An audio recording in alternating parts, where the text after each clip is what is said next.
Kenya, 7 dirigeants sportifs sont accusés dans un scandale de corruption impliquant la mauvaise gestion des fonds pendant les Jeux Olympiques de Rio 2016. 4 des suspects étaient au tribunal ce lundi.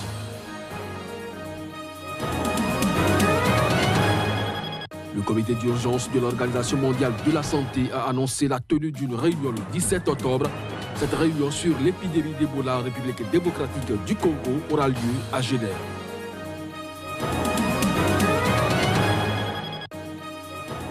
Le changement climatique a bien des impacts insoupçonnés. La principale culture entrant dans la préparation de la bière pourrait bien prendre un coup. C'est une étude américaine qui renseigne sur la situation. Bonjour à toutes, bonjour à tous et bienvenue dans cette session d'information sur SICA. Le comité d'urgence de l'Organisation mondiale de la santé a annoncé la tenue d'une réunion le 17 octobre. Cette réunion sur l'épidémie d'Ebola en République démocratique du Congo, où déjà 135 morts sont enregistrés depuis le mois d'août, aura lieu à Genève en Suisse. Reportage. La réunion d'urgence a été convoquée par le directeur général de l'OMS, le docteur Tedros Adhanom Ghebreyesus. Les autorités congolaises ont déclaré samedi faire face désormais à une deuxième vague de l'épidémie de la maladie à virus Ebola, d'une ampleur non encore déterminée à Beni, dans l'est de la République démocratique du Congo. Cette 10e épidémie d'Ebola sur le sol congolais a été déclarée le 1er août à Mangina. Depuis, l'épicentre de l'épidémie s'est déplacé à Beni, fief du groupe armé ADF, qui multiplie les attaques contre des civils, compliquant la riposte sanitaire. Un membre du personnel de la mission des Nations Unies au Congo a pour la première fois été contaminé par Ebola. Selon les statistiques actualisées de l'OMS, le total des cas signalés s'élève à 211, dont 135 morts. Ce nouvel épisode est le résultat des résistances communautaires à la riposte, des villes mortes, de l'insécurité et de la faible collaboration des praticiens dans les activités de riposte, alors qu'ils sont en première ligne, d'après le ministre congolais de la Santé. À date, plus de 16 200 personnes ont pu être vaccinées. Le comité d'urgence de l'OMS se réunira le 17 octobre à Genève pour déterminer si la flambée épidémique constitue une urgence de santé publique de portée internationale.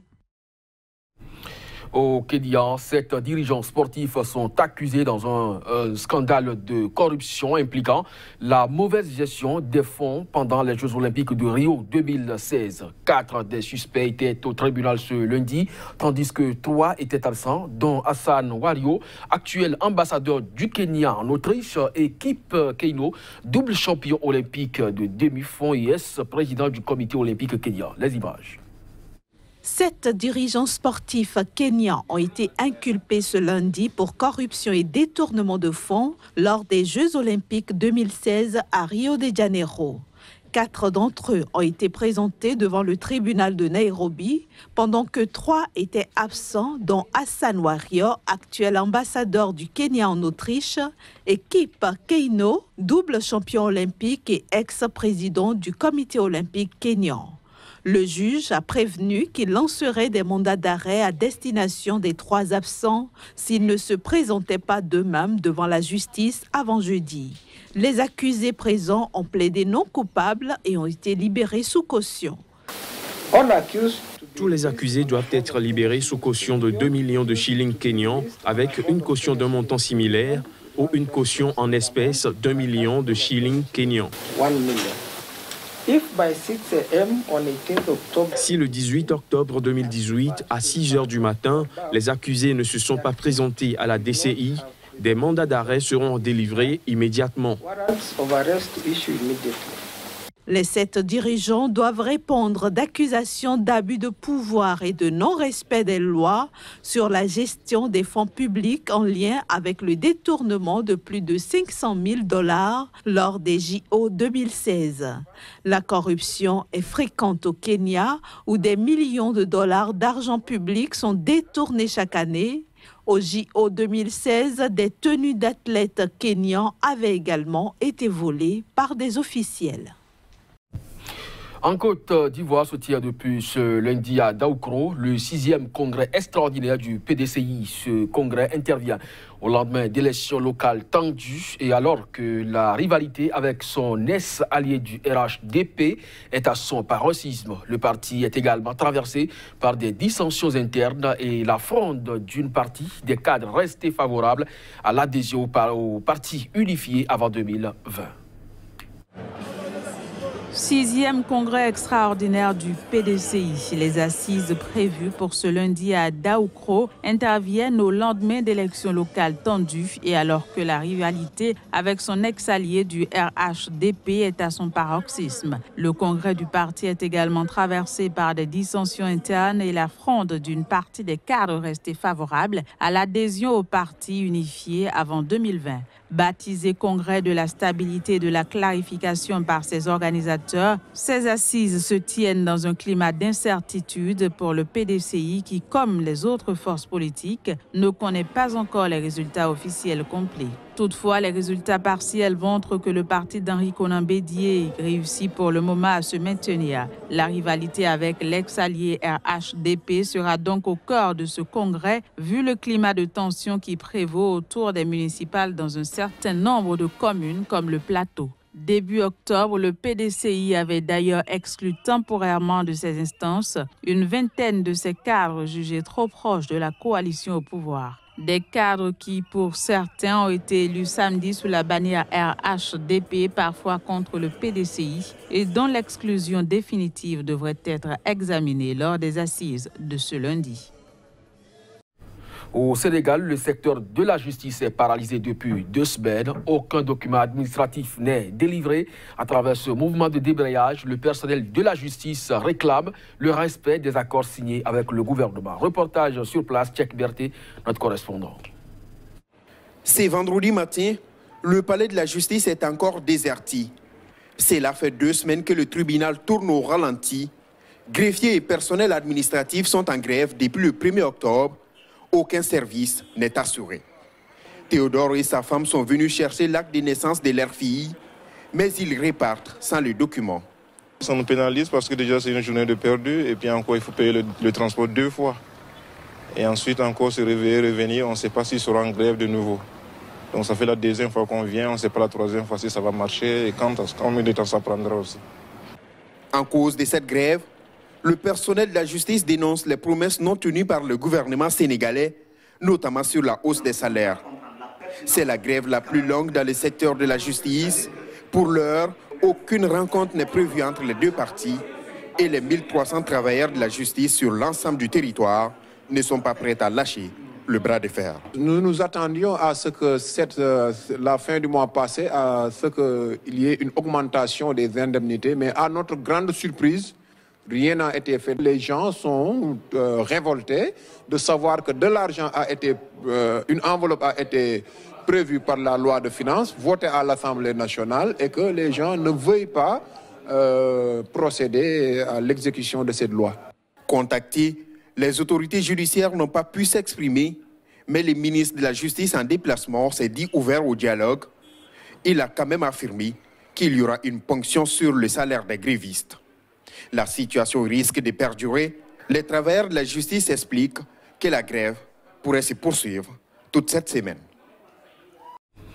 En Ouganda, le président Yoweri Museveni s'est rendu dimanche dans le district de Bududa, situé dans l'est du pays. C'est dans cette localité que de fortes pluies ayant entraîné la crue subite d'une rivière ont provoqué un glissement de terrain. Le drame a fait 43 morts et d'un nombre indéterminé de personnes portées disparues, selon un nouveau bilan officiel. Vêtu d'un uniforme militaire, un bâton de marche à la main, le président Yoweri Museveni s'est rendu ce dimanche sur l'autre rive de la Soumé, où se trouvent les vestiges du village de Wangenwa, détruit jeudi dernier par des rochers emportés par les flots le long de la rivière. Après avoir visité les lieux dévastés, le chef de l'État ougandais s'est adressé à plusieurs centaines d'habitants, dignitaires locaux et volontaires de la Croix-Rouge, dans le village de Bukalasi, où de nombreuses victimes ont été transportées dans un centre de soins.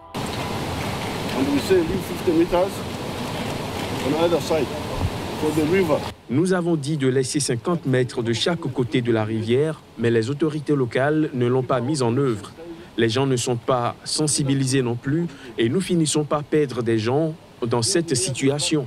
Bâtir près des rives d'un cours d'eau ou près de la falaise, c'est très dangereux.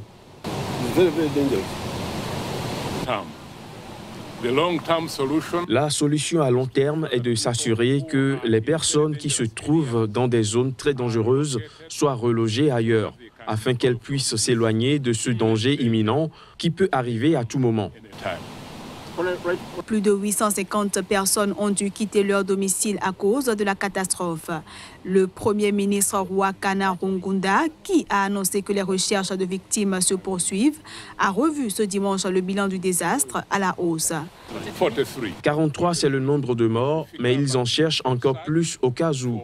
Nous espérons qu'il n'y en a aucune autre, aucune qui n'ait pas encore été comptée, mais nous n'excluons pas cette possibilité.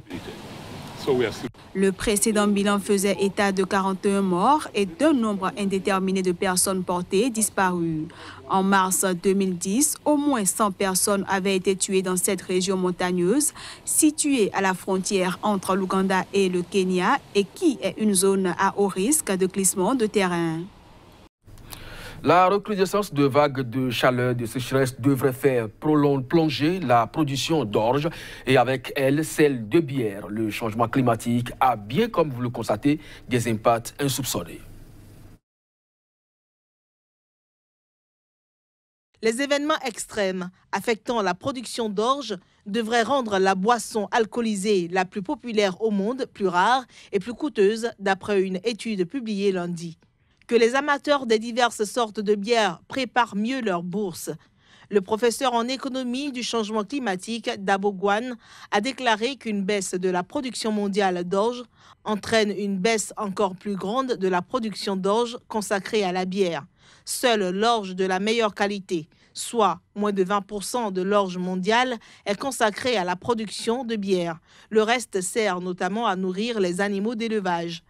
Si le réchauffement se poursuit au rythme actuel, les événements majeurs frapperont une des grandes régions de culture au moins une fois par an, ce qui engendrerait une chute de 16% de la production mondiale de bière, soit l'équivalent de ce qui est bu en un an aujourd'hui aux États-Unis, suivant les calculs des chercheurs dans leur étude publiée dans Nature Plant. Dans un monde où le climat promet aussi de réduire la productivité et la valeur nutritionnelle du blé, du maïs ou encore du riz, l'orge pourrait, en outre, être consacrée prioritairement à des usages alimentaires. C'est la fin de cette édition, mesdames et messieurs. Merci de nous avoir suivis. L'information se poursuit sur Sika et ses différents sites. Restez donc à notre compagnie. À très bientôt.